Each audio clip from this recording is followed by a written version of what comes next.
Finding the space to let the creativity through is really important, and also lowering standards. If you have any like aspect of you that's perfectionist, then that can be really paralyzing to say, I need the exact right space. Hi, everyone, and welcome to this week's episode of the Messages from Beyond. I'm your host, Orly Alteras. Join me as we decipher signs, synchronicity, and the language of spirit. Let's begin. Hi, Oshri. Hi, How are you? good. How are you doing? I'm good. I'm very excited to have you on the podcast. For those of you who don't know, Oshri and I co-wrote a wonderful book that we're going to get to later in the episode and share. But meeting Oshri for me, I'll just share a little bit, was a very kind of synchronistic meetup that I just want to share a little bit of the synchronicity for how it happened. Oshri, you've been a writer and you do many, many things, a musician. I just want to say, like, creative. I'll share the story in a second, but if you were to like describe yourself, how do you see yourself actually? Because I'm trying to find the word, and I just think you're so inspired in many different ways. Thank you. I often say a children's book author and an illustrator. I'm involved with dialogue facilitation. That's a really important part of my world, especially these days. Yeah. I try Yeah. not to describe myself too I much, unless I have. Thank you. As I asked that, I was like, oh, because it's hard to say, who are you, kind of. And for me, you're just the beauty of you is that you are just who you are. There's like the essence of you that comes out, and it's in everything that you do. So it's felt in just your being, and then everything comes into whatever you're doing. Whatever you're creating, it comes through. So I'll share that when we met, I was headed over to the synagogue which I'm part of. And Oshri, you had just, I don't know, you just walked up to me out of nowhere, and you were holding two of your books in your hand. And, in my mind, a wish that I've often held in my heart was like, to write a children's book or to even write. And I was struggling in that at that time, like, how do I actually write a book? And I had all of those questions in my mind, like, what goes into the process of writing a book, and how can I get my words out on paper, or my ideas and thoughts? And you just popped up, and you were holding two beautiful books, really. And we just started talking, and you gave me one of the books to read. I know can you remind me of the name, Oshri? Because now I'm blanking for a I think second. it was Stay Alive. Yes, Stay Alive. Thank you. Which was I just started crying. I was so touched. This book I should bring it here, but it was extremely touching to my heart. Thank you. There it is.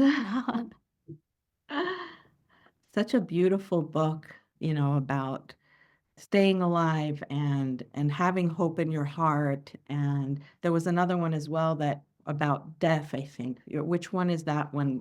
I forget the names, but When their bodies leave them. when their bodies leave them. And that one too is just the whole how they always stay with us. And for me, I was like, this is incredible. These books are beautiful, the illustrations.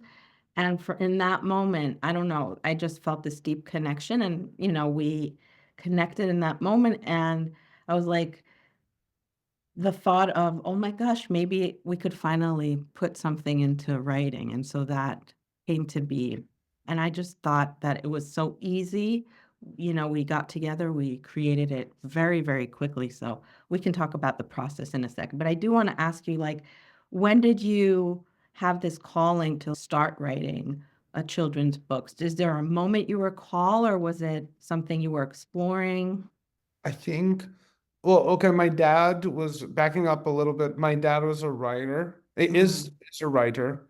And I mm, say was because he's written a lot. He is a writer, and I'm really proud of him. He just won a literary award. I'm really just wow. so proud of him. And so I think that was always there, but there was also maybe reluctance to adopt that as a title, and I usually have leaned more towards artist for a lot of my life. I remember I'm just like pulling from memory and Mhm. sequence. But I do remember once when I was 12, though, I did have a thought. I was on a family vacation. It's a very specific memory. I was on a, and it's good because we wrote about the inner child and how that, Right. right, memory is going to affect us. So I remember being on a vacation and a woman who must have thought, it was maybe a woman in her 70s or so.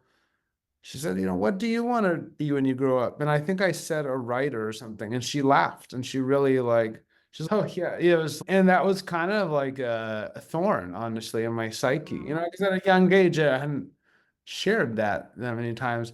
But then it kind of stayed in me. And for a while, I had a little bit of in high school. And then in college, I wrote like a handful of short stories that I kept to myself, and I practiced and I played a lot of music, but I had had in my mind some abstract of something that looked like a children's book, but was for adults and very deep and beautiful and also like visually rich. And it's kind of like a long shot. It was kind of like one of those things that I'm like, okay, if I do that before I'm 90, that'll be cool. So I didn't imagine myself like going all in to that reality. And and then over time, I think focusing a lot. So when I was 24 or so, I had my first office job and I burned out of that in less than a year. And surprise. No, but no, I mean, okay. So, but I really, really stubbornly focused on my art. I said, okay, I'm just going to focus on my art now because I've been an artist my whole life. And around that time, I thought, okay, I'm gonna make art every day, even if it's just like a little bit and something small and something. And I give myself a format that I can create with every day, even on my laziest day or my fullest, busiest day.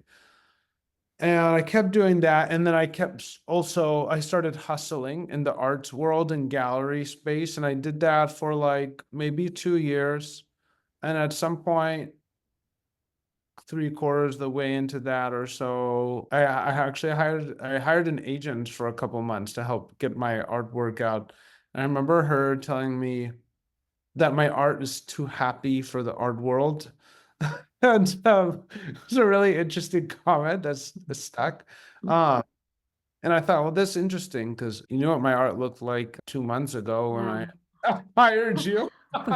You didn't say that. That being the case, I wasn't very successful in the gallery space. I had some success. More importantly, I wasn't motivated to become successful in that space either. Mm. I didn't see myself as that more. The more I saw what that looked like, at least at that time, it wasn't appealing or motivating for me. But I kept making art every day and writing. So I do word, little writing with art, and that's basically Mhm. what I've done, even a little bit every day through different bends of life. And so I kept doing that and slowly asking, well, what do I want to do with my art? What am I most intrinsically motivated? And that started to hone in over a few years around these illustrated books, asking myself, well, what's the moment of greatest impact? If my words or images are going to have impact on the psyches of people and but benevolent and beneficial impact. And it honed in around children's books, and Mm. partly because that's such an impressionable age, right? Like kids are so impressionable, and the inner child of adults is also reachable and impressionable. And I think a lot about that time when a Mm. parent is putting a kid to sleep. Or it could just be a teacher reading to kids, but especially that before sleep moment, I feel like is so magical. And it's a really a sacred moment of humanity where there's just that extreme vulnerability and receptivity that is really an honor of wow, a parent is choosing to bring your words into that really sacred space. How special. So, Yeah. so I, Also, because I think when the child is experiencing the book, but then the parent gets to experience that childhood again or that the essence of the book when they're reading it. And also, I just want to say what's interesting about the children's books is that they really touch the heart of the adults. mm, So it's interesting you were saying that as like this idea or inspiration that came maybe in the past. That is a real line through in your books where it really can speak to children, many of the books, but it can also speak to the adult. Um, yeah, and oftentimes you do find children's books, yeah, they're like mostly for children. Of course, the adult can enjoy it, but there's something about the essence in your book that really comes through. And it's interesting as well. I'll just say this. You're talking about motivation. I just heard this today that motivation oftentimes is comes from ego, like that ego to be motivated to do something as opposed to inspiration where your soul is actually in part of the process. You're inspired and so yeah. it almost sounds like even as you were describing it, oh, but then this fire thing came through of touching people's hearts and yeah. Yeah, and it took time to marinate with that, honestly. It took time to really feel into what felt meaningful, Mhm. inspiring in that way. And I remember, yeah, I did do in the first illustrated book I did, it was my oboe teacher from college. It was a collection of his lessons and teaching in music and oboe and life. And I put that in a little book. Then I didn't make another book so for 5 or 6 years or so. And that was inspired by my friend James Mahaley, another my late dear friend James, who's another children's book author, and he really helped me too. As we actually the first book I wrote was with him, but it was so I got to illustrate a couple of his books and his Oh, yeah, I illustrated his poetry and I was involved in the editing and then we wrote our first children's book together. Like what was my first children's book. He had been published by a major publisher before. So that was a really dear and special process where he sat down with me and we wrote the story Shimmer and Glint. You Can Do It. We wrote that together. And just to be able to sit next to someone who had been validated already for his writing and recognized, and it was like something clicked for me, and the way he was encouraging for me and for my words and saying, "Oh yeah, no, that's a good idea," and can I that just say you did that for me, Oshri? What you're describing right now is what you passed when I saw you and I met you and I say synchronistically, but I was like, oh my gosh, how did you do this? How did you create this? And you were actually like, well, let's just meet and talk. And from there, I didn't, I had no idea. It was just the to learn of your process. So maybe we can go in a little bit into the process too, but you feel like he really yeah, gave he really you helped light something up. And it's funny because that book sat for 5 or 6 years. And then in between the time that we wrote it and it was printed, I did 20 other books or something like wow. that because he clicked something in me. And so yeah, and I think it's so important to have those, or at least for me, people who nudge you in the right direction and who see you before anyone else does. No, it's really Mhm. special. And we're really fortunate to have people in our lives like that. Yeah. Yeah.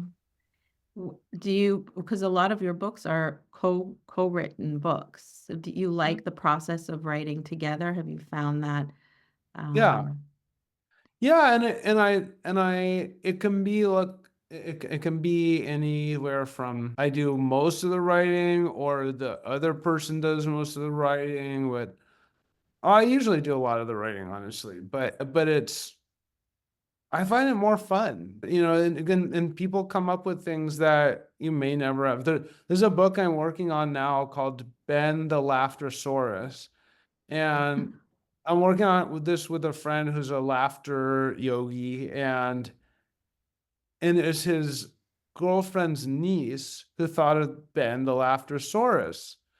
And the theme, it's about this.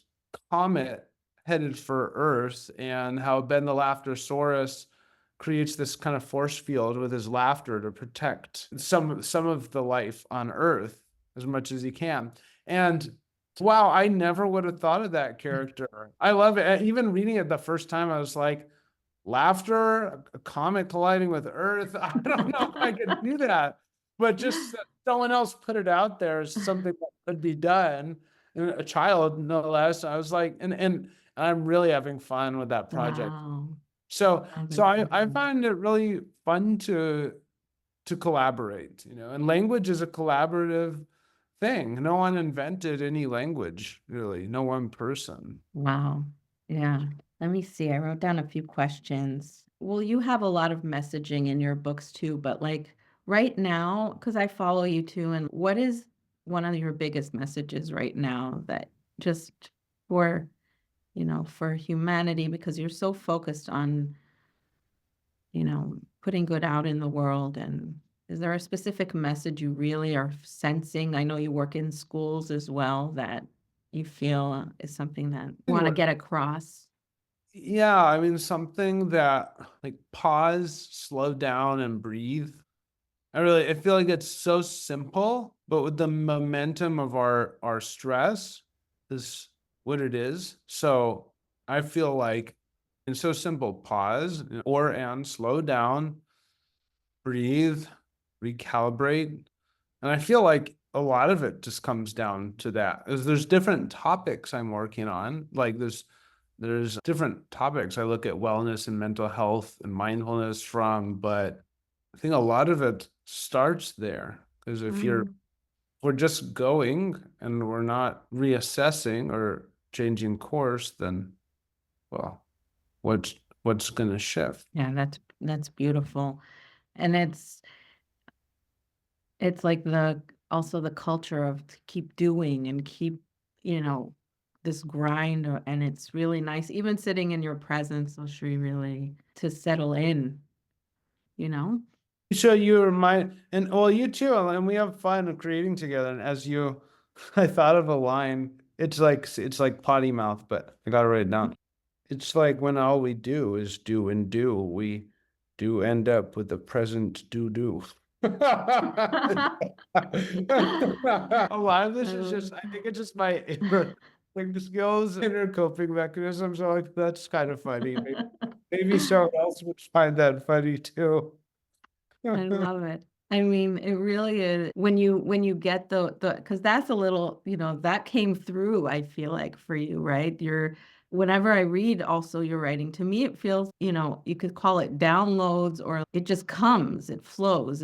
Would you describe it like that for yourself in your process? Can you talk a little bit about how things come to you when I know you post every day, you have those little bits that just come through. I like that word come through. I don't know. Yeah, I know the word people use download some time and it's like, I don't know, okay. because sometimes they feel like it's outside of themselves or that Right. you can hear the words come to you, you know? Yeah. Yeah, for you, is it more, do you hear the words or is it just thoughts that you're putting Kind of together? thoughts. Yeah, I would say Mhm. thoughts and sounds, like the Sounds. sounds of words, how words sound together, and Mm. and that combined with what they mean and implicate. And it's kind of neat how there can just be like one sound or words can be. I'm like, oh, that's a book. I was talking to someone a couple of weeks ago. We hadn't talked before, but she's in children's education, and we are talking about kind words.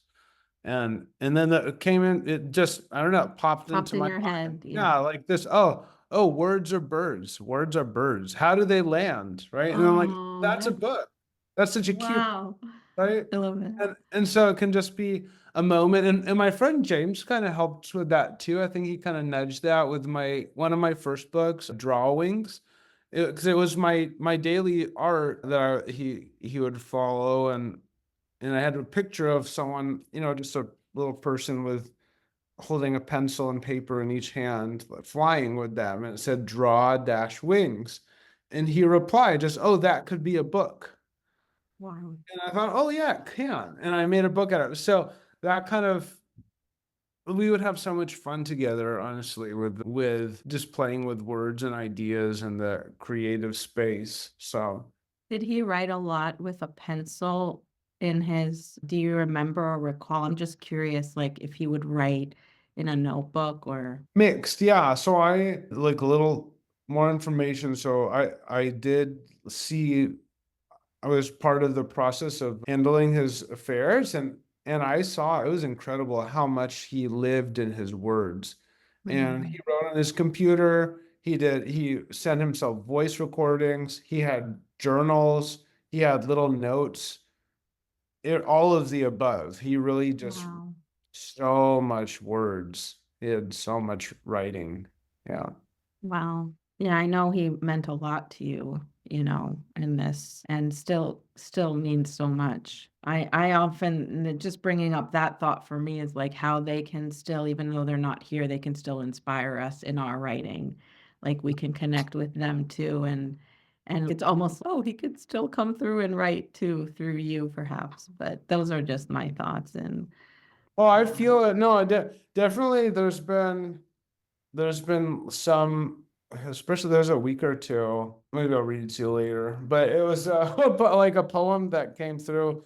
I'm like, this is not me. This is not my sense of humor. I like it, but even my sense of humor is not my voice. I like it. I'm not gonna deny it. Yeah, if I'm to move it through. But yeah, oh totally. I believe that. yeah, yeah. I mean, what I found interesting in working with you too is that Oshri, basically, I'll just share also part of the process, if that's okay with you, in, sharing ideas together and really looking at certain ideas. But what was crazy to me is that, because it came about so quickly, but it was like sharing an idea and like through imagery too. And then all of a sudden, like 4th meeting in, you just the whole book just came in, in words. Like, it just kind of clicked, I think. That's how I experienced it, like something clicked for you with all that we were working through on imagery and kind of the feeling and what we wanna get across, and then it just came through in this, like, beautiful poem almost that's, like, in rhyme, So I thought that was really interesting how the idea inspired the words. Yeah, yeah, that's what happens a lot. There's a project I'm working on. Uh, I work with NAMI West Side Los Angeles for mental health advocacy, and there's a project I'm working on for veterans mental health, and it was kind of yeah, just to share a little about that process was so I've done a couple of these now. They're trifolds. So it's like a brochure type resource. And I think about it, essentially, it's like a condensed children's book. It's like you Mm, get 6 panels and, on a 8.5 sheet of cardstock that's folded. And then what are you going to do with that space? I made a trifold for veterans. Oh yeah. And so when I started thinking about that idea, sorry, the words before I talked to any veterans, I kind of marinated on the idea, and the idea started coming through. And there was a couple lines that came through, and there were basically, what did I see? What did I do? How could I ever describe what I'm going through? And if I could, why would I ever want to? And then I stopped there intentionally because I thought, okay, I don't want to write this all. I'm not a veteran, and I don't want to write this all based on my fantasy of mm. what is. I want to have, The experience, you I want, mean? yeah, I don't Mhm. want to have conversations. So I did talk to some veterans and clinicians who work with veterans, and then I let the rest of it come through after I gestated with those conversations. But I think it's like a muscle. Is it practice? Mm, I've been really diligent, quite diligent with my daily art, and recently in the past couple months, maybe it's interesting. Sometimes with my daily drawing, I wouldn't say it's skipped, but I haven't had the same regularity because the point of this practice was for me to illustrate and write every day. And now that's part of my work. So even if it's not my daily drawing, like I do write and I illustrate every day. And sometimes it's like I might write 10 things, 10 small things, or 30. Those a day. I don't know, there was a flood and I wrote 40 little haikus. And I'm like, okay, does that make up for 40 days? Well, no, I'm still gonna create, but I try not to be too hard on myself. And there was a point in the beginning of this process of daily creation where I'm like, okay, even if it's 1 in the morning and I'm exhausted, I must make something. And now I'm not, I'll do it if I'm feeling inspired, but sometimes, well, I ought to just get some rest. And the chances are I'll have created something earlier that day anyway, because I'm producing a lot of materials these days. So yeah, it's all So it's not like you intentionally sit down in a certain time to in the write. beginning, the In the first few years, yeah, and then I would intentionally sit down. Well, and I still do that. It's just the time varies time to time. But most days I say, okay, I'm my daily drawing, and my brain kind of knows it's gonna have to Mm. pull something up for me at some point. So, and then I'll find the space. These days, usually at night, I would say 4 out of 5 times it's at night now. But I'm not. It's not to say it's always going to be like that. And I do it's like about finding the space to let the creativity through is really important, and also lowering standards for what has to come through is important, because at least for me, if you have any like aspect of you that's little bit perfectionist, then that can be really paralyzing to say, I need the exact right space, or I need, what if you have only a half hour a day, and you have a story in your mind, a story that you need 3 hours a day, and then you'll never create. But well, actually that can be really self-limiting, right? Because Right. you might then never put that story out. Whereas, well, okay, maybe it's gonna take a little bit longer because you have 30 minutes a day, but it doesn't mean it's not gonna get done. And there is, like, I do think being super busy is opposed to being in creative space. Like, you can be in creative flow, but if you're really too densely busy, especially if the rest of the day isn't, it's not like creative busy, then it might be difficult to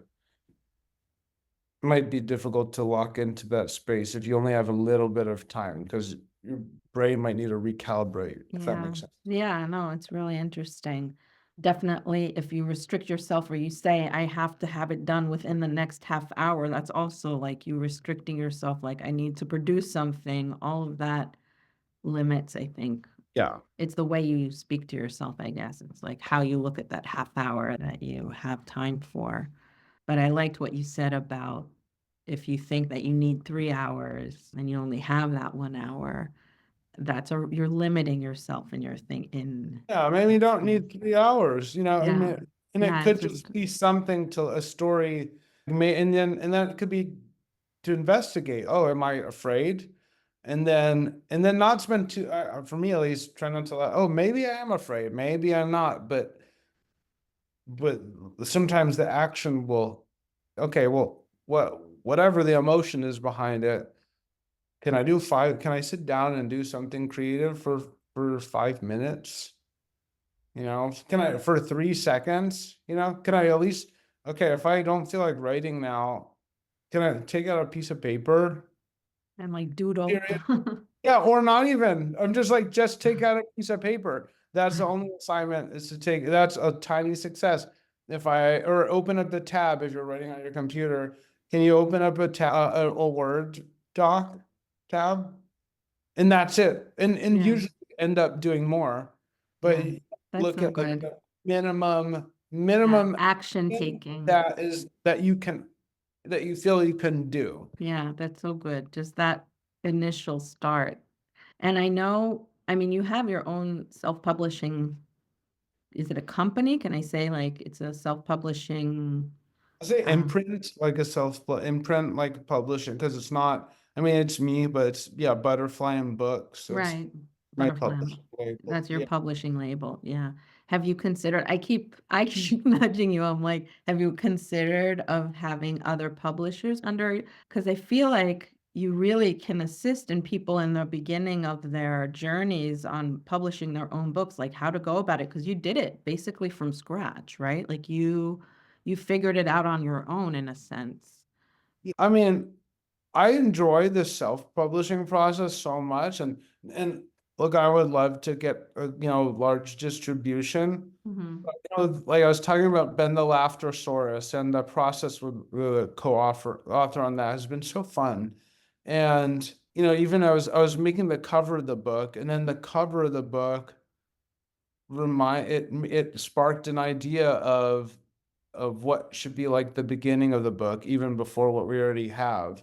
And I thought of 3 lines to start the book, and we were like, oh, that's great. And so the kind of creative freedom and flexibility and nimbleness to create, that's not ever going to happen with a big Um, publisher. It's never. So I'm not opposed to being picked up. Well, that would be great. yeah, And having so much fun with this process. And thank goodness I have my work with NAMI that I'm thankfully I'm not, if I don't, I won't eat if I don't sell my books. yeah. And it's okay, well, let me continue this route, and Because create. you're finding so much freedom, like you're saying, with the process. Yeah. I mean, because it's also literally creating so much very quickly. I mean, you And it really, doesn't feel quickly, but I think it kind of, I guess if I look back, it has been a lot. It's yeah. like quite, it's all relative, but yeah, I feel pretty productive especially the last Mm. year and a half or two. Yeah. Yeah. Again, not to say like we have to do. It's just I think your it's like it comes out and it's just really nice to see the wondrous and beautiful books that are just coming out, with that freedom. And let me see if I have any other question. And then I do want to, well, let's go and read Yeah. the child in me. Oh, this is a question I just wanted to ask shortly. What do you suggest if people feel, I mean, you talked about it now, a block in creativity, like you just gave a few suggestions, just open up the laptop. And do you have any other suggestions, or would it be just, if they're feeling blocked, like what has helped you kind of get through?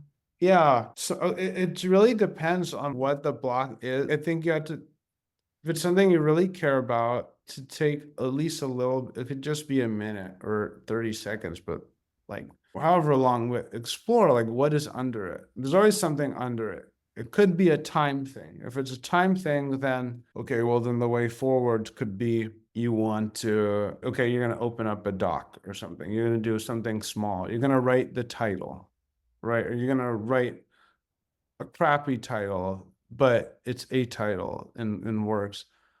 But if you explore, and it could be like a social or emotional thing too, right? It could be collaborative.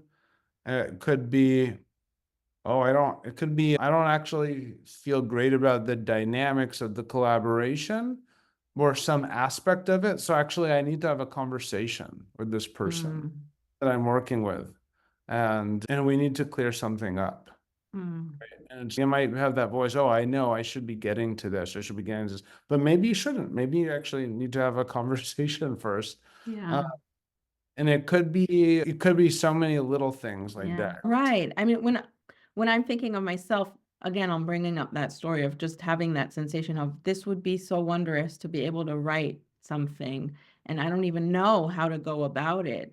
But I do want to share this with everyone here in terms of why I believe the universe is so giving and God is so giving is because if you do have that wish, like the answer can come in the most miraculous way where, okay, I came across you and you had the answer. You had a formula that really worked at that moment in time to be able to create together and collaborative, right, experience. So I think it's like when we're feeling blocked, also to trust that the answer can come in a way that's different than what we're getting against that blocked wall.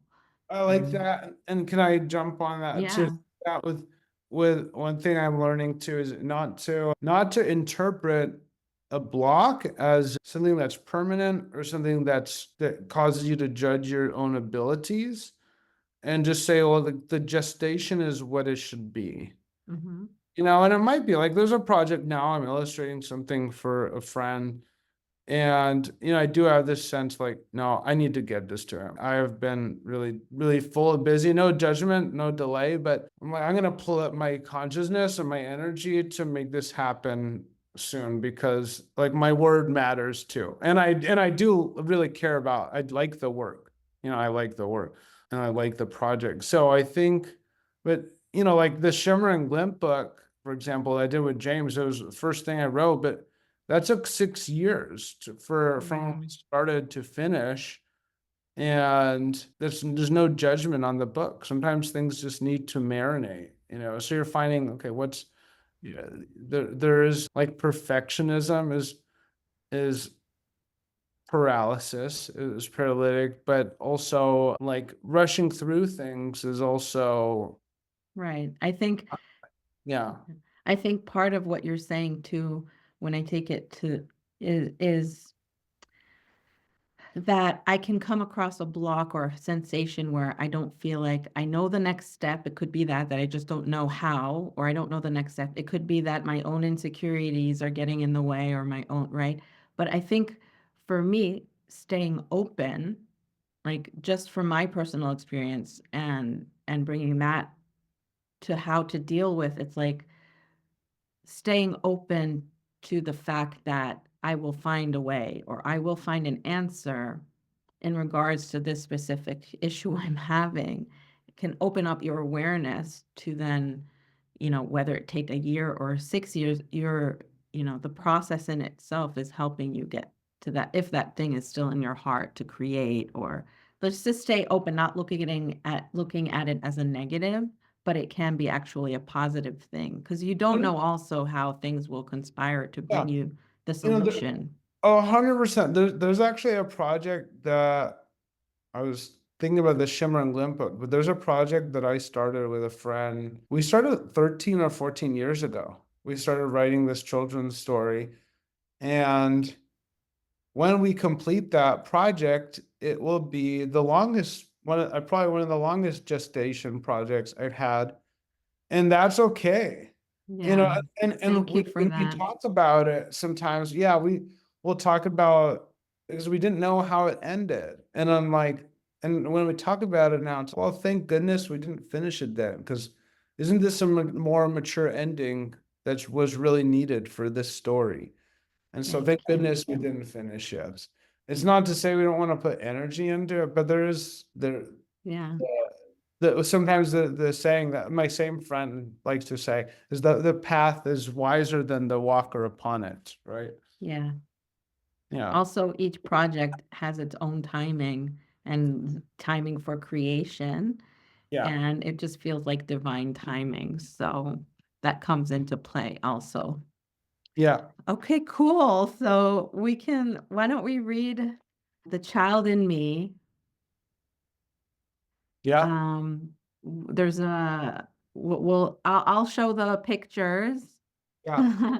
And I love that you can read it. I will say that, you did say in the book, I'll just read this first page with gratitude for my beloved friend James Mahaley and for children, those in their early years and those innocents within us, no matter our age. With gratitude to Wendy Kashefi for helping to connect us and so many others to our inner children and to our wisdom guides. She's someone very special that was part of this process for me as well. And I will say there's also a meditation at the end of the book. And for some people that have the book, that's their favorite part, by the way. So we won't be getting to reading through that right today, but just so people know. Yeah. Yeah. Yeah. Okay.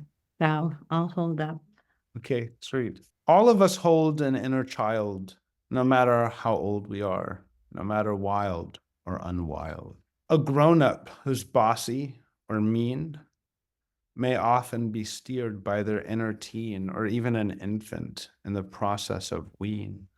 Hey there, fella, all angry, macho, with caring eyes, I gently watch you.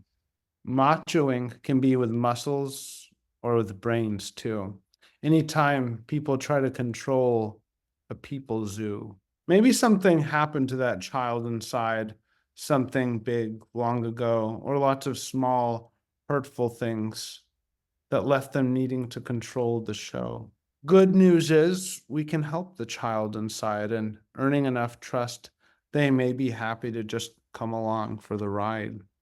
We can close our eyes and search our bodies to remember, taking deep breaths to feel any lingering, hurting ember. Remembering that ember can also fuel our light.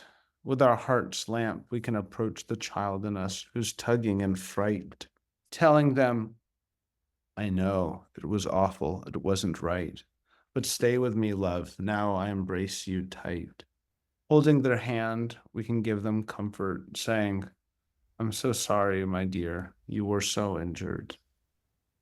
I see you, I hear you, I feel you, and now I have the strength to hold you. Now slowly see if the child can be soothed and guided. I love you and appreciate that our lives coincided.